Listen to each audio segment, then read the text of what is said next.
What's raging, gamers? Good morning. How you doing, HenricK the Wreck? Oh, as always, I'm doing fantastic. How about yourself, Chris? Hey, I'm doing real good. Happy Halloween to everybody that's tuning into Rage Quit Video Game Talk Show. It is the spooky season after all. And, we always like to start off the show with the bang and look at all the viral content that's circulating all across the globe. And man, some people are getting really creative when it comes to these Halloween costumes. And I don't know about you, if you haven't seen these gamers, this guy got to dress up like this every day, all year. I don't know about you, but this is getting me really hyped up for a show that's potentially coming maybe in 2 years from now. But hey, let's get a first glimpse.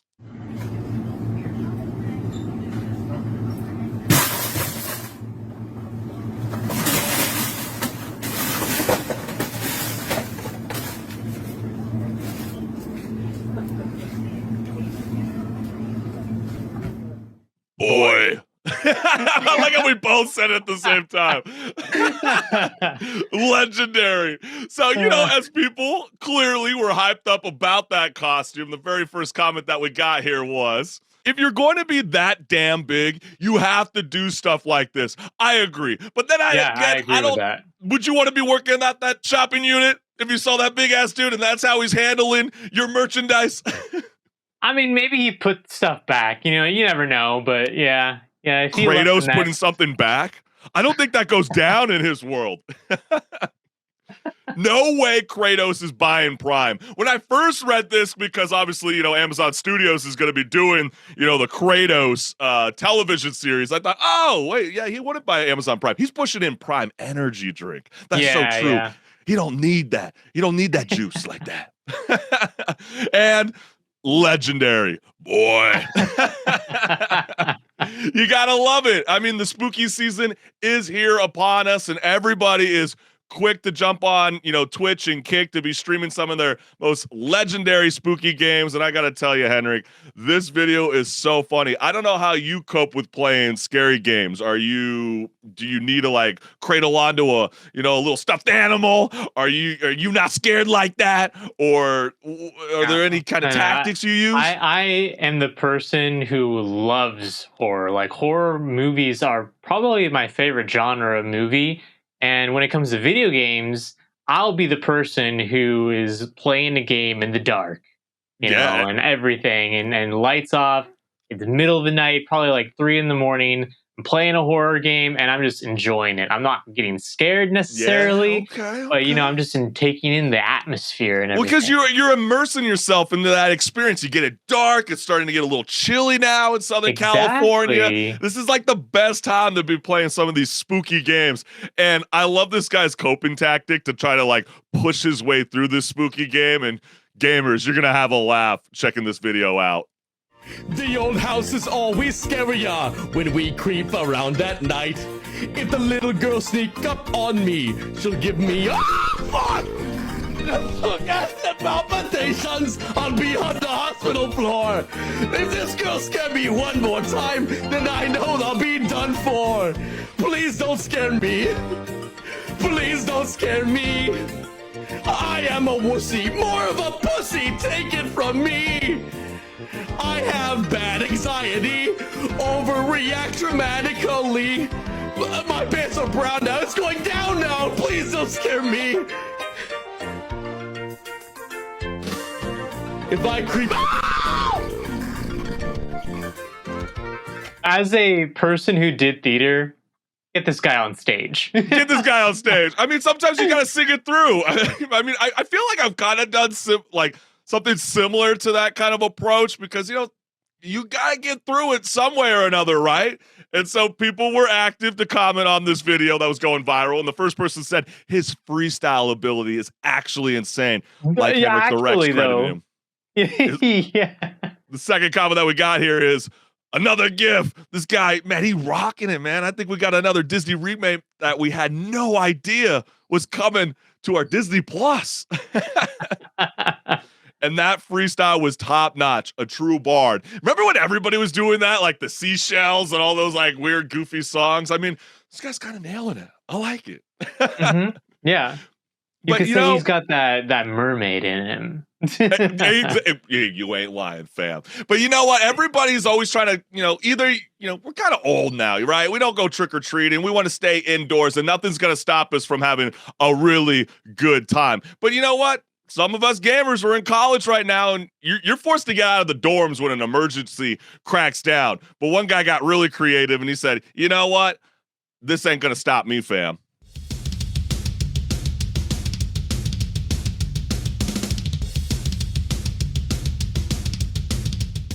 He's like, if I don't see a fire, I'm just gonna stand here. I'm good. Yeah, he's like, dude, I'm good. I'm literally outside of the window. If there's a smog going in, then maybe I'll jump inside, recover my console, and then bring it outside. But you know what? When you're in match, I get it. Sometimes it gets really intense, and you're doing so well that you don't want to bail out. Well, people wanted to comment on this. They said, one, he more than likely just hopped out of the window as well. Well, of course. You don't think he did it? Yeah, he just ran down the hallway with his wireless controller. Stop playing. Stop playing with my heart like that.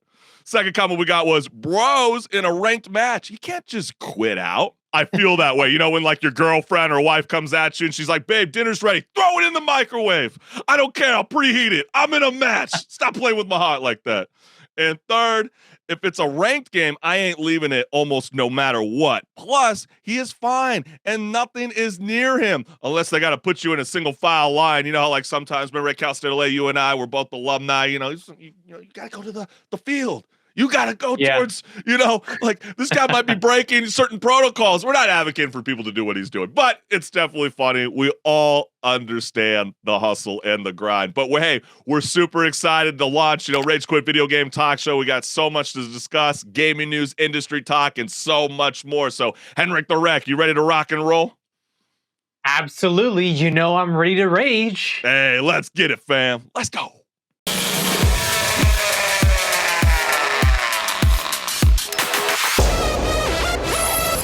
Hey everyone, this is Pause or Repeat. Here we figure out whether a game is really worth your time and money. Today's game is Fort Solis. Fort Solis is a cinematic science fiction thriller horror game that takes place on Mars. It's from indie developer Fallen Leaf, yet managed to get the likes of Roger Clark and Troy Baker, voice actors known for Arthur Morgan from Red Dead Redemption and Joel from The Last of Us respectively. So that being said, the game looks promising, right? Let's find out by first taking a look at the gameplay. The gameplay of Fort Solis focuses on delivering the story in a cinematic fashion. You'll be exploring the Mars outpost of Fort Solis in order to uncover the mystery of what happened there. You will find contextual clues, emails, audio logs, and video recordings, as well as ways to unlock more areas to explore. However, don't expect to be running around as the game limits you to walking, which may be frustrating at times. The story definitely is the big selling point here, as the focus is on that. So let's now answer the question on how the story is.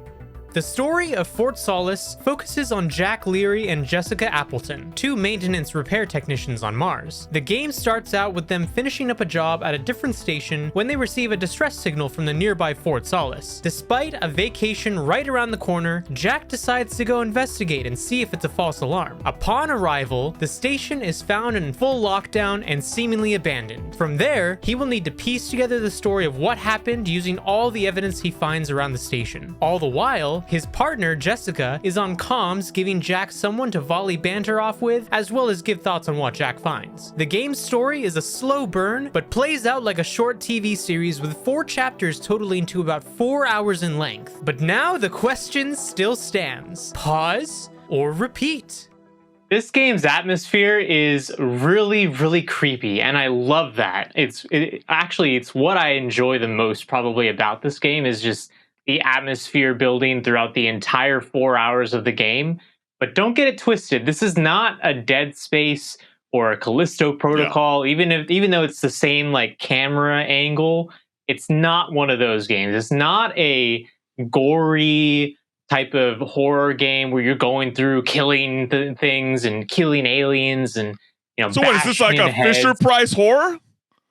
No, it's like That's funny you bring that up though, because it's kind of like they went more of the thriller aspect of things. Yeah. Like there is horror elements. Don't get me wrong, but it's not so much of horror. It's more closer to thriller. Yeah. But really, at the end of the day, the atmosphere is really what sells this game. And the writing is also actually really well done. They build up the two characters of Jack Leary and Jessica Appleton really well as the other crew of the Fort Solis crew. They build those people up really well throughout all the video logs and audio recordings, everything. So by the time that you are finished with the game, you actually feel like you knew something about these characters, even if you never actually saw them. Yeah, no, I think that's an excellent point. I mean, when you got the dark hallways, the emergency lights, and let's also give credit to the sound design. I mean, it's impeccable. And you also, you start to on a level, you kind of have to kind of laugh about certain space games recently because it always seems like it's always the same ideal. You send humans out to Mars, right? They're starting to lose human contact on Earth. Things go wrong. Will something ever go right in any of these kind of games? I don't know, but I think you nailed it. I mean, the voice acting is awesome, and you might recognize a familiar voice. Troy Baker used to be in The Last of Us, and also like you highlighted in the pause or repeat intro video. But those video logs and the emails, along with the audio recordings and the surveillance footage, really kind of help you find the hidden clues about what really going down in Fort Solis. But didn't you kind of feel like it was really, really short? I mean, 4 hours? Yeah. I mean, like, that's kind of the only niche that I really have. I mean, yeah, you might want to repeat it because it's so short, but I'm on the sense that it's more of a pause because it's kind of a one and done. It's a bit predictable, I'd say, but it's still a very thrilling ride, especially when you get to Act 3. But how do you feel about this, HenricK? No, yeah, that's kind of my thought on it too, where, when we first went over this, because it was one of the games that we highlighted when it was coming out. Yeah. Month.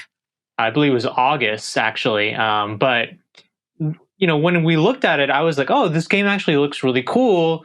And then when I found out after playing it that it was only 4 hours, I was like, actually, it's kind of short. Yeah, it feels like... Kinda. You know what that reminds me of? When you have a roughly 4-hour completion time, this game probably would have done a lot better if it was released at the start of the launch of the PS5. You know what I'm saying? Yeah, like they introduced title. the new Unreal Engine, and that's why the atmospheric landscape is so badass. But when you got it 4 hours, that sucks. And I know some people might get lucky on Steam. You can buy it for $25, but if you want a physical copy, you're going to be paying $35. Like, it's all right. It's not totally the end of the world. But I don't know. You just felt like you wanted more out of it.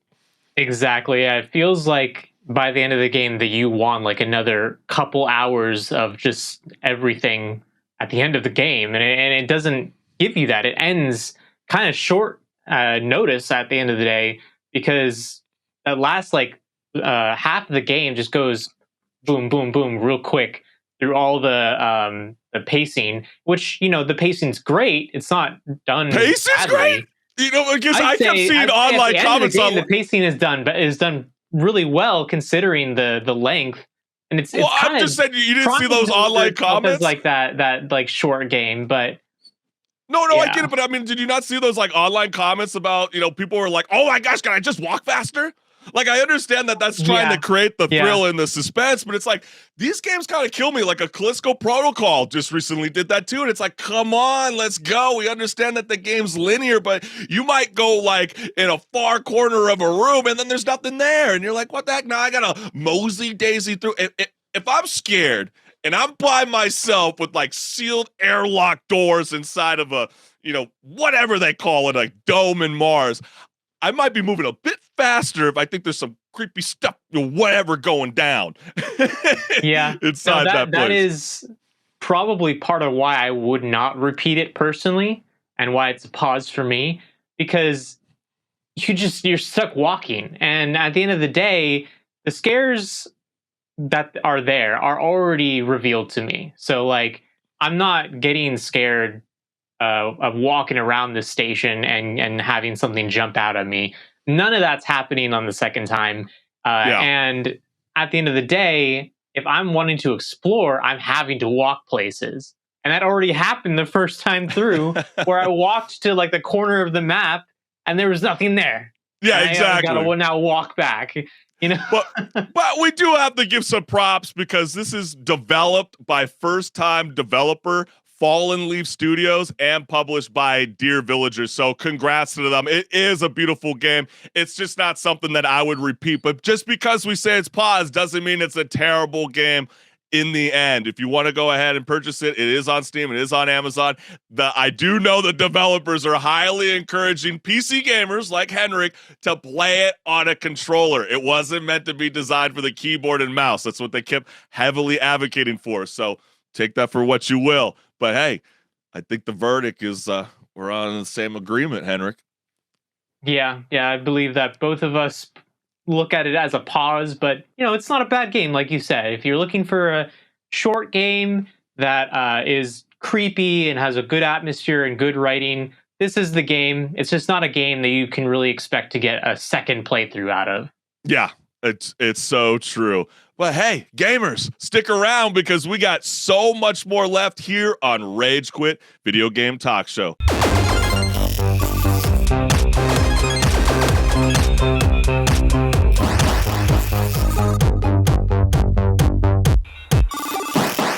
What's good, listeners? Welcome to Patch Notes, where my co-host HenricK the Wreck and I discuss gaming news, industry talk, and so much more. So let's get it. Highly anticipated first-person shooter, The Finals, is being slammed online for using, quote, terrible AI announcers in-game. The game places players in a virtual combat game show complete with crowds and commentary, and Embark Studios say that the technology is, quote, far enough in terms of quality, end quote, that it saves them supposed months of voice work to be able to record lines for new additions to the game within hours. And of course, they save money by not paying actual voice actors. If you haven't heard it, let's go ahead and take a look.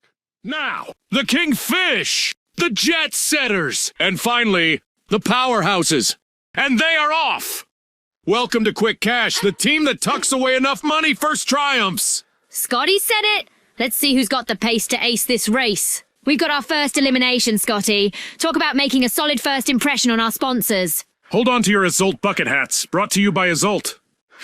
If wishes were fishes, there'd be more Kingfish in the arena. Only one contestant left for them. If wishes were fishes, you know who he reminds me of? It sounds like the news anchor on SpongeBob SquarePants.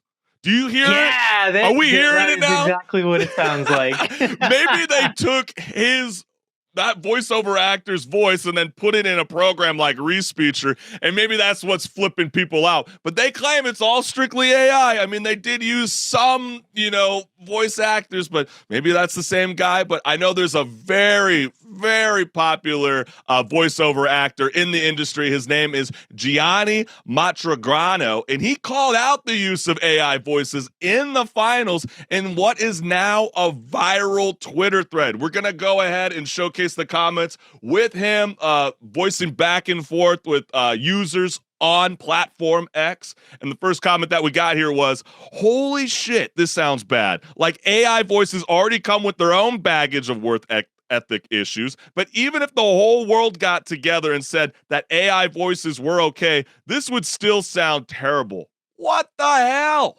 Gianni responds to that comment.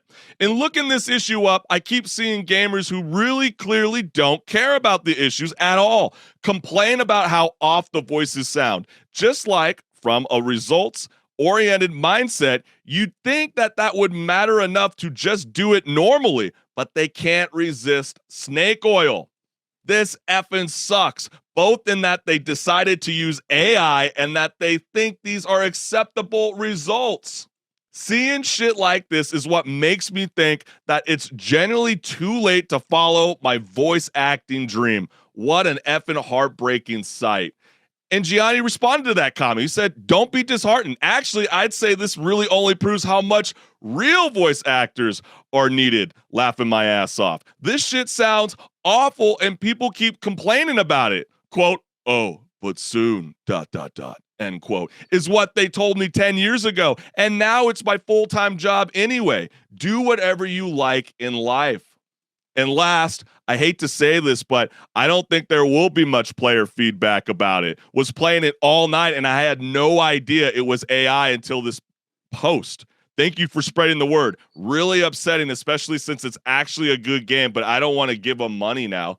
Are you really not going to give money just because it's an AI voice, HenricK? I mean, that to me, that doesn't necessarily make any sense. But going back to Gianni, because he's really slamming the finals. He says using terrible AI announcers is not good for the industry. Is this probable? I mean, you can definitely tell that something is off with those voiceover lines, because they're a little bit soulless. They're missing kind of like the human quality. And that's really the thing about AI, is it's not able to replicate the imperfections of the human voice just yet. And I say just yet because it's going to get really good at doing that. It's going to get even better than this. And it might actually get to the point where it's almost imperceptible between a human voice and an AI voice. But at the end of the day, like, you got to think about it from the perspective of the work ethic behind it. If you're hiring an actual voice actor and they're eager to actually do the job and not just phoning it in, because we've seen voice acting performances that have been phoned in, like even this year. Megan Fox in Mortal Kombat 1. I thought she was exactly. an AI. But or like Chuck Norris from Crime Boss Rock A City. Yeah, that was worse another than example. this AI doing a voice acting job. So we prefer AI voices over celebrity voices. I think we're on the same agreement. So yeah, far. It looks like that. But regardless, like, if you're getting a voice actor that's really eager to get into the studio and do a good job, most likely, even if their voice acting is not perfect, it's gonna sound at least a bit better than this, because it's gonna have that character to it. It's gonna have imperfections, and those imperfections are what's gonna make it unique. Whereas the AI is not trying to be imperfect, it's trying to be perfect. Yeah, I mean, all of that's understandable. I mean, I totally understand the frustration. He's like, why can't you just hire 2 voiceover actors? I mean, to record the actual lines. It's not like it's Baldur's Gate, where you got like 3,000 page script. I totally understand that frustration, but I think people need to understand, like, this is pretty cool and pretty promising for indie game developers that are working, not with the AAA studio companies. So to be able to utilize this tool to potentially maybe as a pre-draft or even as the final product, by all means, let it ride. I mean, if people don't want to get behind it, cool, that's one thing. But even with the bad voice acting, that doesn't stop me from wanting to play the finals. If the gameplay is badass, you're gonna play it, right? Everybody's always looking for that new niche. I think, as much as Call of Duty's about to be dropping pretty soon, we got the Battlefields, the Apex. I think gamers are ready for a shakeup on a level. So sorry, Gianni, people are just not on the same page. I have aspirations. I really want to be a voiceover actor. I mean, that's something that I'm going to really try to pursue in the year 2024 to see if that's something that could be in my wheelhouse. But just because AI is being developed now, like, that doesn't scare me from wanting to participate in voiceover work. I think there's going to be plenty of work for everybody. And trust me, they're always going to put a celebrity name, if they can, behind a video game, especially a new IP, because it really kind of entices you to come on in and play a new game that you're not, let's say, related to. It's not Mario, right? We don't necessarily know the game. So, I mean, we'll see. We'll see if the finals need that kind of, arsenal in their toolbox. Yeah, I mean, we'll see, because the technology is just going to keep getting better. And like I said, it's going to actually probably get to the point where it's almost imperceptible between what's an AI voice and what's an actual human performing. So we'll see. I mean, like you said, I could see it being a nice tool for the indie developers to use. But at the same time, I don't think it's ever going to beat an actual voice actor. So I could also see it being just a placeholder tool for a lot of indie developers, where they put that in until they can actually get an actual voice actor to replace the lines. Yeah, because I think that's what freaking out people. I mean, I know some of the ruffling of the feathers, behind the scenes is that they're trying to find a way where they can like watermark, audio work with the voiceover actor with their name, image, and likeness. Because, as I joked, it sounds like the news anchor of SpongeBob SquarePants. They don't know. There's not like you can't like screen these, audio logs or the video files or audio files. Like, you just don't know if they took that from a certain source. They're like, man, I really want to replicate Chris Collins' voice. I really want to replicate HenricK the Rex voice. Let's throw it in the Respeecher app. And then, wait, that's not them. We recreated it. It can't be yours. And I think that's the real frustration. I totally understand it. I think with how good tech is, they'll find a way where they'll be able to vet the system. But hey, what do you think, gamers? You got to let us know what's good. But HenricK, the topic that you're about to raise is pretty remarkable considering that 2023 has had some blockbuster games. So let the people know what's good. Well, after the last few years, there's been a big change just countrywide in terms of whether people are working in the office or working from home. And it's in all industries. All industries across the world are now demanding, actually, that their employees are wanting to come back to the office. And they don't want to necessarily come back to the office, but they're saying, come back. Yeah, pandemic's over. Yeah, exactly. And AAA studios are no exception to that. And Activision Blizzard and Roblox Corporation are a couple of the examples of that. And they've actually mandated that most staff come back to the office at least 3 days a week. And in a note to staff earlier this month, Roblox CEO David Baszucki wrote that, quote, being together strengthens our culture, and that he believed more innovation and mentorship would come from office work. But other companies have found success taking opposite approaches to this, with some of 2023's best and biggest video games being developed largely by people working in their pajamas at home. Yeah, I mean, that's wild. It's totally insane. You would think that the people at home would be, maybe less productive, but clearly not. And we're going to read off the comments before we highlight the certain games, because we'll kind of make this kind of like a fun trivia for people that are tuning in right now live. Like, what are those AAA games that were created at home and not in the office, not in the studio? It's a trip. So the very first comment that we got here is, tell me you don't have kids without telling me you don't have kids.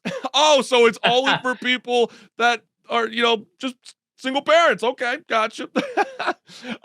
Echoing some other folks in this thread, the notion of aligning one's work to one's desired identity over the immediate goals for that work is profound and inspirational. I really appreciate you broadcasting this. An odd question to ask. There are lots of games that were created and released that way. It's ridiculously hard to do, but it's definitely possible. No, not everybody does this. That is totally a lie. But on the indie level, yes, that's correct. If you're not with the AAA studio. But this is brand new when it comes to AAA studio companies allowing their employees to work outside of the office space. My utmost respect for being able to keep up such a hard path. I'm in a similar path, and it's been tough for sure. Took me months to realize that going to sleep early and waking up early was more productive for me. Little routine changes that can take months to learn and make the process better, and an optimized routine is essential. The key is really setting yourself up for future success. Do things now that will help future you. Set your clothes out for the next day. Get your dev environment set up the night before. Make sure everything is as frictionless as possible. And last, love the life, quote, work, end quote, balance. I find it hard to switch between them. I have 2 young sons, so I only have about 2 hours a day next to my 40-hour work SW engineering job, and find it very hard to get into the zone and balance my hobbies out. You seem to have it worked out pretty well. Works as an inspiration for me. And, you guys have had enough time to kind of try to figure it out. And as you can clearly see on the lower third, it's pretty incredible, right? We got Spider-Man, we got Star Wars, we got Phantom Liberty, Final Fantasy, Octopath Traveler 2, and all the future DLCs the more present DLCs when it comes to Destiny 2 have been created at home. I think that's really incredible. So, like, HenricK, you've had some time to think about this before the show got started. I mean, why would developers prefer to work at home compared to an approach at the office? Well, it's a lot of the same benefits that someone's going to have just by working from home and not necessarily being a video game developer. You can work at the comfort of your home. You don't have to commute back and forth to the office.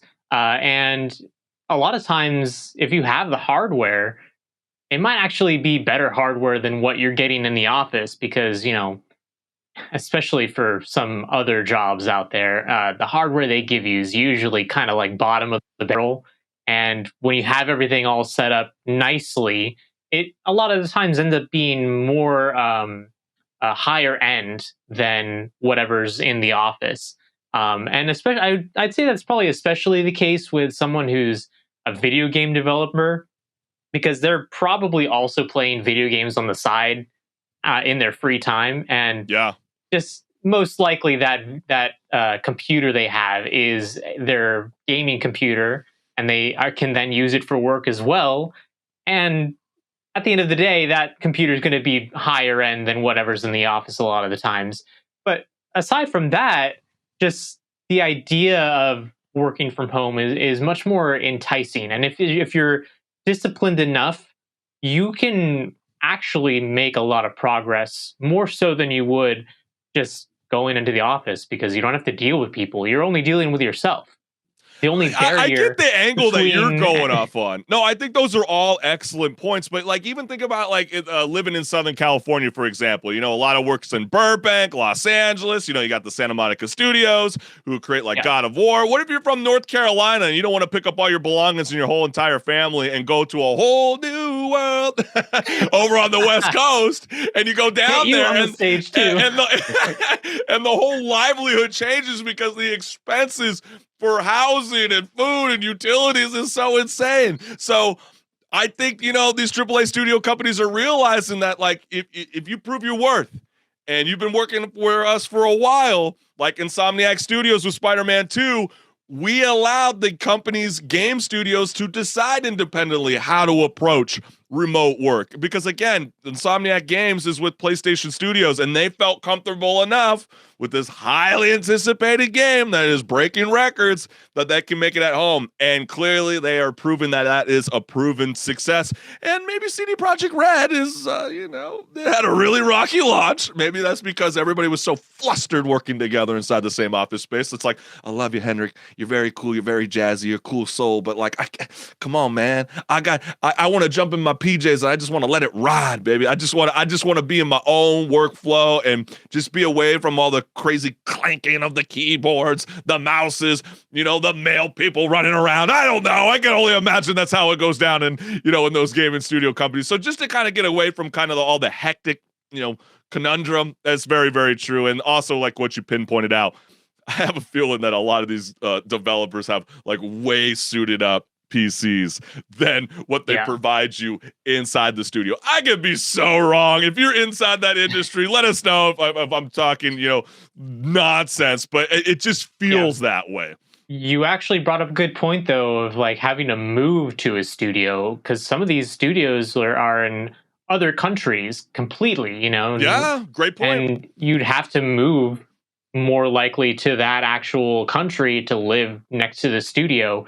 And I was actually having this conversation with a coworker of mine who's an aspiring video game developer. He's come out with a couple games already, and he was looking at like a lot of the Japanese companies, and he was like, man, it would be really cool to work for like From Software or Nintendo, but I would not only need to know Japanese most likely, but I'd need to also move to the country because they're not doing remote work. But if I, worked for a company that was doing remote development work, then I could just live wherever. I wouldn't have to be moving to whatever country they're based in. I think that's all really, really good points, because I know, Japanese video game titan Square Enix is hoping that, most of the video game studios will start to consider what they're doing. They're back in 2020 shifted to a permanent work from home model. And that's what we have seen with awesome deliveries like Final Fantasy and Octopath Traveler 2. So, I mean, those are all really, really, really good points. And I wonder how they work with that kind of crazy time zone, like that.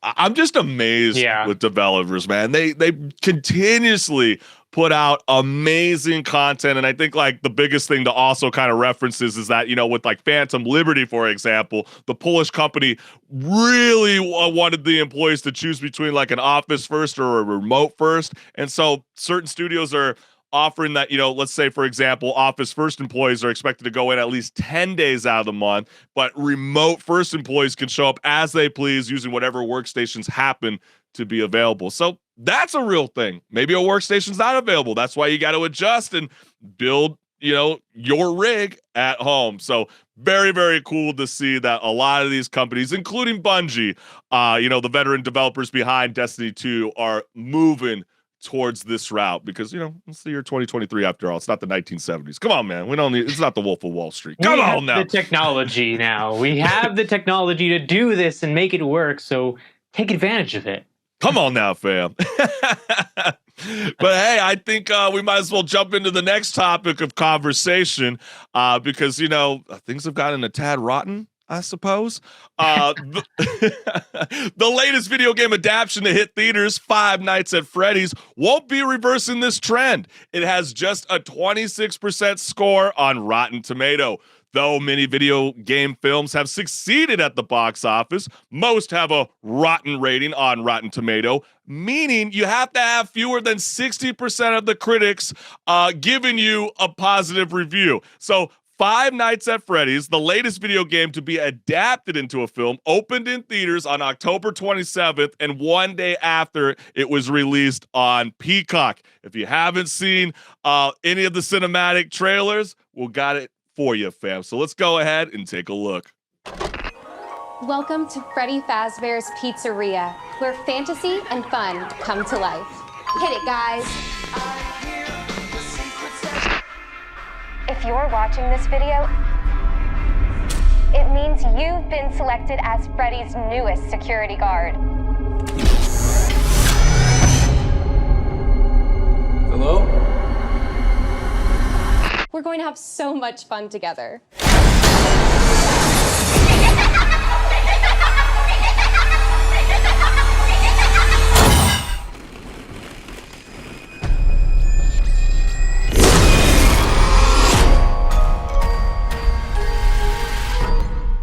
Despite Five Nights at Freddy's, having a rotten score, they won the Halloween weekend with the box office debut of $78 million in North America and $130 million globally. That is the highest grossing opening weekend for Blumhouse Studios ever. And so we got the comments here live on the show, and the very first comment that we got here was, hashtag Five Nights at Freddy's grosses $130 million at the worldwide box office. The film's budget was $20 million. A little bit on the higher end, Paranormal Activity, I believe it did like $3 million. But hey, still a crazy milestone considering that it's very rotten. The second comment that we got was, since there's going to be 3 movies and say the budget for each is $20 million, that means the first movie has paid for the trilogy already. Excellent point. True. Horror movie for kids was popular with its target audience and no 50-year-olds online. Many such cases. That guy's a hater. Josh Hutcherson comeback arc. Ooh, okay. People are excited. People are excited to see Josh back. Wait, the bad reviews, it's actually making money, or maybe because it's a cheap movie? It's a good intro to horror for teens with some laughs in there. So, as you can see, the Super Mario Bros. Movie, you guys might have remembered us talking about it at the beginning of the year. That is still the highest grossing video game adaptation by a huge margin, making $1.3 billion at the box office this year. But even that film, HenricK, got a rotten score of 59%. They couldn't quite reach 60% and above on Rotten Tomatoes. So when you see this, that's just really wild to me, honestly, though, that the critic score is so low for these two films, but then you look at the audience score and it's so high in comparison. Yeah, Mario's sitting at 95, 96, something like that. I couldn't tell you. I would hate to lie to to the global public here. I have no idea, but I do remember scoping it out, and yeah, the audience review, they always fluctuate. It's like the Dave Chappelle stand-up years ago. You got critics just slashing them apart, and then you got the old school fans that have been waiting for years, decades to finally have this kind of game get adapted on the big screen, and it's finally here for you. But of these 23 films of video games, only like a few have really got it. I know 4 that I can think of that I got here on my notes is the Angry Birds movie 2. That's the highest one ever of video game adaptations. That has a 73% critic score. Then you got Sonic the Hedgehog 2 at 69%. Pokemon Detective Pikachu at 68%, which I don't understand. I hated that film. And Sonic the Hedgehog at 63%, which was released in the past 4 years. So I guess that's why people are getting really, really excited. But then again, you see like The Last of Us, the TV series, it scored up in the high 90%. People were super jazzed about that adaptation. Is this film kind of proving the case that like video games really should veer away from, being developed as a movie and more as a as a television show, because it's so immersive and you can't really jam pack it in an hour and a half, 2 hours? Well, I mean, there's definite benefits to doing that rather than a movie. Things like the biggest example I can think of is the Warcraft movie. You try to watch that, and it's so much lore packed into that movie that the whole universe for the Warcraft series has so much lore in it, and they had to kind of like introduce all that to have it make sense for the movie, but if they had spread it out along a TV series, they'd have just more screen time to actually slowly introduce it to the audience, and less of like, here's some exposition, here's a thing, oh, here's this person, who are they? Oh, you don't know who they are? Well, sorry, can't explain it. Yeah, play after. I think that's exactly a good point. It's a little bit different than like the Ahsoka series. I know this is not like the best example, but like, people like myself, I didn't watch the cartoon of the Clone Wars. We just had to like jump in and just expect that we could kind of grasp a sense of it. That's why I felt like it worked, because it had 8 episodes to kind of really guide the people that have been kind of slacking like myself. But when you kind of jump in Warcraft film like you referenced, it's like, dude, okay, cool film, I guess, cool fighting scenes towards the end, but I'm not really like gravitating towards the story as a whole. But all I know is video game adaptations aren't stopping just because of, this quote unquote bomb from Rotten Tomato. And here are a few confirmed video game adaptations that are coming this year. And the very first one that I'm very excited about is Fallout. And why did they want to do it on the East Coast? Were they afraid of The Walking Dead because it was started off over there? I mean, why not New Vegas? Like, why Los Angeles? I mean, are you excited for this? I mean, I think it's gonna be really, really cool, but I mean, I get a little nervous too because it's Amazon Studios. That's the thing. Yeah, like they better not mess it up, because if they do, people are gonna be very, very upset. Yeah, you think they're not gonna be upset? I mean, dude, come on. I mean, they butchered Lord of the Rings. How do you butcher Lord of the Rings, people? It's handed to you on a silver platter. Exactly. And so, I want to get really excited for this. This is will bring to life the post-nuclear apocalyptic alternative universe to Los Angeles in a new television series that's going to be releasing on April 12th, 2024. And I'm excited to see that the show's executive producers include Westworld creators Lisa Joy and Jonathan Nolan, with the cast featuring Walton Goggins. You might have known him from Justified. He's an awesome actor, and I hear he's going to be playing a half human, half ghoul. Oh my gosh, you can only imagine the possibilities that are going to be coming on screen. You guys might be excited, might not, but this is another movie adaptation that's going to be coming, Borderlands. And man, they are really bringing the A-star actors out for this one. As you can clearly see, fans of the HBO's The Last of Us will find a familiar face in Craig Mazin, who co-wrote the Borderlands screenplay along with director Eli Roth. So when you see this roster, are you excited for this? Are you not, HenricK? What's going on, fam? I don't know. I'm a little skeptical of this one. Borderlands is one of those things where it's cool, but sometimes it kind of the jokes kind of overstay their welcome. So we'll see how they write things. I mean, they got Jack Black, so whatever, he does as Claptrap, I'm sure people are going to enjoy, if anything.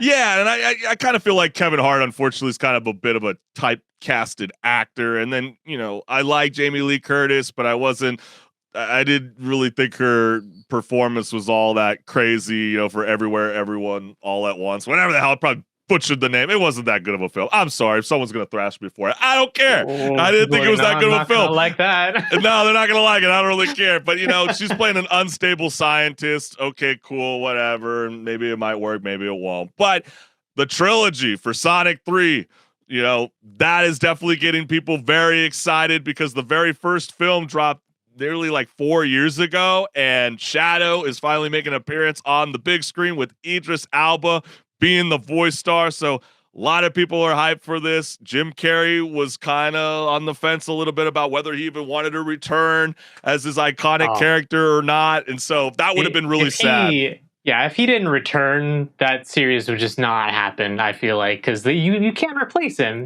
I know. He did such a good job in the first two, like, replacing him would be out of the question completely. Yeah, I when they first casted him, I wasn't jazzed about it because clearly, he doesn't look like the fat man that we all like of Doctor. But, it grows on you. You understand it's for kids and it's very, very cool. So, there are films to be looking out for. That film's going to be dropping sometime around December 2024. So, hey, video game adaptations, they ain't stopping anytime soon. But HenricK, let's go ahead and talk about the next topic of conversation because this is kind of like making like a head scratcher moment. Like people are kind of like pulling their hair out, going like, what? Is this like the new dystopian future when it comes to gaming? Let the people know what's up. What's happening, fam? Yeah. So we have those new PlayStation 5 Slim models that got announced pretty recently, like in the last couple weeks. And actually, there's been some slight leaks, and maybe you might agree with what's going to happen, or you might not. There's people on the fence either way. But as was spotted on the back of the box for the upcoming Call of Duty Modern Warfare 3 bundle for the PS5 Slim, small little print confirms that players who purchase the new model with the optional drive will be required to connect to the internet when pairing it to a machine for the first time. And it's likely that this is a security measure in order to ensure that the disk drive is a legitimate one and not a third party. However, it has raised some preservation concerns considering what if that server's down? What if, 10 years from now you try to boot up your PS5 if it still works and it just doesn't let you use your disk drive because it's not authenticating with the server. And as you can see with the pictures here, we do have a picture showing the disk drive, and it's this add-on that you can put onto the PlayStation 5. Even if you buy the non-disc version, the digital only, you can still buy it as an add-on for about $80 after the fact if you feel later down the line that you need the disc drive, or if you get handed a disc and you're like, oh, I don't have a way to play this. Oh, let me go buy the disc drive. Exactly. Honestly, to be fair, though, $80 is pretty expensive for that. I know, and it does kind of feel like when you start to hear these kind of things, it goes, gosh, you might as well just save the extra dinero and just get the standard edition. It's not like I was kind of on the fence about thinking about the digital, but now with this like brand new news, I don't know if I'm necessarily vibing with this, especially if you get like a used console at GameStop or whatever, and you start realizing that someone's kind of finessing with the digital edition, 7 or 8 years from now, and you get finessed, you're gonna be pissed. But hey, comments were active when it came to this situation, and the first comment we got here is it's likely to ensure that the drive haven't been modified and have security patches. Otherwise, people will literally have another jailbreak option in a year's time. They'll crack the encryption and burn games or a modified disk to push CFW. It's a one-time thing, which makes perfect sense to avoid modifications that might allow tampering and the playing of unlicensed media. There's always a catch, lol. That's wild. And that's absolutely correct. There is always a catch. We're slamming Sony right now, but guess what, fam? Microsoft is doing the exact same thing. From November 12, 2023, Microsoft will no longer allow unauthorized third-party accessories to be used with its Xbox consoles. According to sources, Microsoft plans to expand its program for approved third-party wireless Xbox controllers. And let's take a closer look at the screenshot because it says a connected accessory is not authorized. Using unauthorized accessories compromises your gaming experience. Baloney. Oh, that's the worst first sentence I've ever seen in my life. For this reason, the unauthorized accessory will be blocked from this use on December 11th, 2023. For help returning it, check with the store it came from or contact the manufacturer. That is such a damn shame because I was really hoping to play on my Fisher-Price Player 2. Rest in peace. I mean, we've had so many iconic 2023 videos of people playing on the freaking Fallout. You know, just all kinds of very cool, iconic videos. What, we're only going to see that on the PC now? And what about fighting games, though? Some people like playing on arcade sticks and have to use converters. So these are all really, really excellent points, HenricK. And I know back in 2020, The Wired wrote an article about removing the disk drives from two launch PS5 consoles and swapping them over. But the consoles would refuse to recognize the other drive despite them being identical hardware. And this might be partly due to the section 1201 of the Digital Millennium Copyright Act, which says it is illegal to, quote, circumvent a technological measure that effectively controls access to a copyrighted work, end quote, which in this case is the firmware on the disk drive. But HenricK, like, why do Sony and Microsoft want to brick their consoles? Well, unfortunately, this is kind of a thing where the cheaters ruin everything because, especially that Xbox message, it's most likely due to the fact that there's people out there who buy little adapters that are not even that expensive that you can plug into your Xbox, and now all of a sudden your keyboard and mouse is reporting as a controller, even though the console thinks that you're not using a keyboard and mouse. Or even though the console thinks you're using a controller, you're using a keyboard and mouse rather. So what ends up being there is you have now an unfair advantage against other people who don't have that little device. And it's the same thing in regards to the controllers that have things like turbo modes and strike packs, as they call them, where like I could get a controller that has a thing on it that I can just flip. And now all of a sudden, when I'm playing Call of Duty and I use a gun that has a high amount of recoil, it's not going to have recoil for me anymore because my controller is compensating for it. They want to eliminate this sort of thing from happening because, you know, it kind of like devaluates the competitive nature of some games. But it really sucks because, you know, like that comment mentioned with the fight games, those fight sticks that people get, a lot of the times they're custom made. They're not made by a big company that's getting it authorized by Sony or Microsoft. And some people actually go out and make them themselves. My coworker was actually thinking of making a fight stick for himself because he didn't like the options out there because they were too expensive. He can't do that if all of a sudden they say, "Oh, you can't use this because it's not authorized." Yeah, that sucks. That definitely be able to use that controller because I'm not trying to cheat. Yeah, no, I think those are great points when you're speaking about the gaming experience, but I'm starting to think of like more along the lines of like what this means for the future of Sony and Microsoft. And I think what's really going down is, and I'm putting on the tinfoil conspiracy hat, is because I've been pushing it really, really hard. I think a lot of these studio companies are really embracing that the console is going to die pretty soon. I really thought that they'd be in favor for this like whole like PC modding. I'm starting to swindle away from that a tad level. But I think the main reason why you see like a message like Xbox / Microsoft is presenting to the gamers is that you need to use an authorized controllers because they realize that cloud gaming is coming in the next few years. And when they start to launch their like cloud gaming software, think of it like this, HenricK. You know, I got the PS Premium, spoken on this numerous times. And if you want to go and jump on the PC that I'm currently staring at right now, you have to plug in a PlayStation controller to play the game. I can't plug in an Amazon Luna. I can't plug in an Xbox controller. It needs to recognize that that is a Sony device. And they understand that video games is coming to the smart TV. So I don't know if you know where I'm getting at with this, HenricK. They're going to really tie the controllers with the certain cloud gaming streaming service, meaning that if you want to be Team Nvidia, you got to have a Nvidia controller to play on that cloud gaming service. You want to be Team Amazon, you got to have a Luna controller to play these games. You will not be able to use your Xbox controller in the future because they're going to start building beef with each other and go and start cutting each other out. And then all of a sudden you're going to get more third party, licensing talks. And hey, Microsoft partnered up with Amazon. You can now use a Luna controller to play Xbox, games again through our cloud gaming service. That's where I think this is going, but I don't know. I could be way far-fetched, but I don't know. How do you feel? Am I getting onto something? It's just ludicrous talk. I mean, you might be, considering I'm sure that controller revenue share is a lot. Actually, they're like $80-$90.